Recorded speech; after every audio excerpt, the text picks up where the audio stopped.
Hi friends, നമുക്ക് നോക്കിയാലോ സ്വർഗം നമുക്ക് എങ്ങനെ ഉറപ്പാക്കാം നോക്കിയാലോ. നഷ്ടപ്പെട്ട സമയം തിരികെ കിട്ടില്ലെന്നറിഞ്ഞ് ഉത്സാഹപൂർവ്വം കാര്യങ്ങൾ ചെയ്യുക.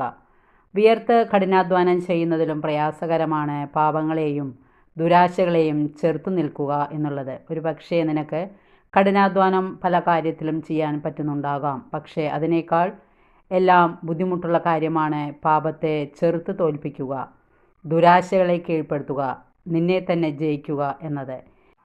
ചെറിയ തെറ്റുകളിൽ നിന്ന് പോലും ഒഴിഞ്ഞു മാറുക. അങ്ങനെ അല്ലെങ്കിൽ നീ വലിയ തെറ്റുകളിലേക്കും പിശകുകളിലേക്കും പോകാനുള്ള സാധ്യതയുണ്ട്. ജാഗ്രതയോടെ നീ നിന്നെ തന്നെ ശാസിക്കുക. എത്ര കണ്ട് നീ നിന്നോട് ബലം പ്രയോഗിക്കുന്നുവോ അത്ര കണ്ട് നിനക്ക് പുണ്യത്തിൽ വളരാൻ കഴിയും. പ്രാർത്ഥിക്കാം. ഈശോയെ, പുണ്യാഭിവൃദ്ധിയിൽ സ്വർഗലക്ഷ്യത്തിൽ എല്ലാ കാര്യങ്ങളിലും പൂർണ്ണമായി അങ്ങിൽ ആശ്രയിക്കുവാൻ ഞാൻ ആഗ്രഹിക്കുന്നു. Okay, thank you.